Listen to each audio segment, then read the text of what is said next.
Video लेकर आपके लिए रिवीजन टेस्ट कक्षा 12 जीव विज्ञान का जो है फुल आंसर की, जहाँ पर आपको प्रश्न प्रथम से लेकर तो लास्ट 1900 प्रश्न तक सभी प्रश्नों के उत्तर रहेंगे। आपको चित्र भी कहीं से देखने की जरूरत नहीं, कोई बुक खोलने की आपको जरूरत नहीं पड़ेगी, सभी जो है आंसर इसमें दिए रहेंगे।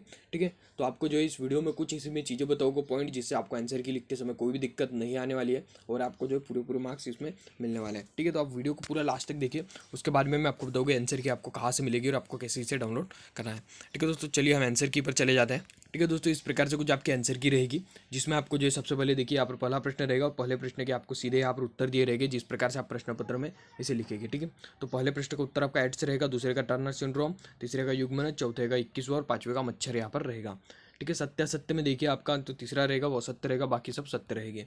ठीक है, प्रश्न तीसरा देखिए, प्रश्न तीसरे के भी यहाँ पर दोस्तों, ये प्रश्न तीसरा जो था दोस्तों, ये रिक्त स्थान थी और रिक्त स्थान का जो लास्ट वाला 5वां पॉइंट था वो मुझे दिख नहीं रहा था, शायद मेरे जो प्रश्न पत्र मुझे मिला था, जिसे मैं आपको दिखा देता हूँ।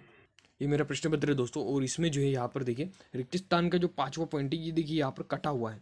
ठीक है, तो जिससे मुझे जो इसका दिक्कत आ रही थी तो ढूंढने में, तो थोड़ा आप इसे देख लीजिएगा। ठीक है, इसमें 5 प्रश्न दिए हैं और मैंने 4 का आंसर बताया, 5वें का थोड़ा सा पता लगा सकते हैं। ठीक है दोस्तों, तो और यहाँ पर देखिए आप चौथा प्रश्न जो है, चौथे प्रश्न के भी यहाँ पर 5 उत्तर दिए हुए हैं। इसमें पहले का आपका ल्यूकीमिया, दूसरे का शुक्राणु और तीसरे का एक संकर क्रॉस, चौथे का जायंग और पाँचवें का आपका लेक्टोबैसिलस जीवाणु। ठीक है, ये सही जोड़ी है आपकी दोस्तों।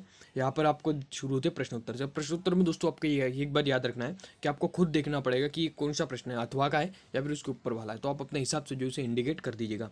अब यहाँ पर लैंगिक जनन किसे कहते हैं, तो ठीक है, तो इंटरनेट से जो परिभाषाएं मिलती हैं और जो सामान्य बुक में लिखी होती है वो हमने परिभाषाएं दे दी हैं यहाँ पर, आप उसके हिसाब से अपने हिसाब से जो इसे मॉडिफाई कर सकते हैं। लेकिन ये परिभाषा बिल्कुल सही है, आपको जो पूरे पूरे इस पर अंक मिलेंगे। ठीक है, पूरे शब्द सीमा में लिखा गया, तो आपको कोई भी दिक्कत नहीं आने वाली है।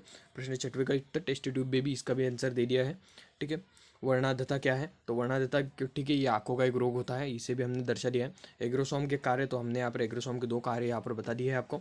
ठीक है, और यहाँ पर देखिए यहाँ पर हमने इंडिकेट किया है कोई कोई प्रश्न में कि भाई ये अथवा का है, जिससे आपको कोई भी दिक्कत ना हो। ठीक है, मेंडल ने अपने प्रयोग के लिए मटर का पौधा ही क्यों चुना था, तो उससे भी हमने आंसर दे दिया है। 10वें का आंसर देखिए, 11वें का आंसर। ठीक है, यहाँ पर आपका 12वां अथवा प्रतिजैविक यहाँ पर देखिए। ठीक है, अब यहाँ पर देखिए दोस्तों 13वां है आपका बीजांड की संरचना को चित्र से समझिए, तो हमने यहाँ पर जो आपको बीजांड की संरचना यहाँ पर जो है इसका चित्र दे दिया है, तो आप जो इसे खुद बना लीजिएगा। ठीक है, अब यहाँ पर शुक्रजन अंडजनन में अंतर स्पष्ट कीजिए, तो दोस्तों यहाँ पर जो अंतर के लिए हमने जो है यहाँ पर आपके लिए 12 अंतर निकाल कर लाए हैं। आप कोई भी 3 से 4 यहाँ पर आराम से, बड़े आराम से छोटे छोटे जो आपको लगे वो लिख सकते हैं। ठीक है, अब यहाँ पर देखिए 15वां प्रश्न, किसी व्यक्ति को योग संचरित होने के लिए कौन कौन से उपाय अपनाने चाहिए, तो हमने यहाँ पर जो आपके 5 उपाय लिख दिए हैं, आप 4 भी लिखेंगे तो चलेगा। ठीक है, अब यहाँ पर देखिए मानव के लिंग निर्धारण को रेखा चित्र यहाँ पर समझाना है, तो हमने यहाँ पर सिंपल सा एक रेखा चित्र यहाँ पर आपको बुक में से फ़ोटो खींच कर यहाँ पर दे दिया है, आप जो इसे बना सकते हैं। ठीक है, अब यहाँ पर डीएनए उंगली छाप क्या है, इसकी उपयोगिता। ठीक है, ये प्रश्न मैंने आधा ही लिखा है यहाँ पर, तो इसकी उपयोगिता भी हमने लिख दी है और इसका परिभाषा भी हमने लिख दी है। ठीक है, वो कौन सी क्रिया विधि है जो संक्रमित व्यक्ति के प्रति का हास होता है। ठीक है, तो HIV एड, तो आपको पता है HIV है, तो इसके बारे में भी 5 अंक के लिए जितना हो सकता था उतना हमने लिखा है। ठीक है, 19वां प्रश्न भी हमने 5 अंक में जितना शब्द सीमा हो सकती थी उतनी लिखी है। ठीक है, तो दोस्तों इस प्रकार से आपके आंसर की रहेगी, आपको कहीं से कोई दिक्कत नहीं आनी चाहिए मेरे हिसाब से तो। ठीक है, फिर भी अगर आपको कोई परेशानी आती है, कुछ पॉइंट अगर कुछ समझ नहीं आते, तो आप मुझे कमेंट कर पूछ सकते हैं, मैं आपको जरूर उसका जो है आंसर दूंगा। डिस्क्रिप्शन बॉक्स में आपको लिंक मिल जाएगी, जिससे आप जो है बड़ी आसानी से जो है इस पर जाकर जो है बड़ी आसानी से अपना पेपर जो है फिलअप कर सकते हैं। तो दोस्तों चलिए मिलते हैं नेक्स्ट वीडियो में और किसी नए टॉपिक के साथ। अगर आपने हमारे चैनल को सब्सक्राइब नहीं किया है तो इसी आंसर की पाने के लिए आप हमारे चैनल को सब्सक्राइब कीजिए, जिससे आपको कोई भी परेशानी आगे ना हो।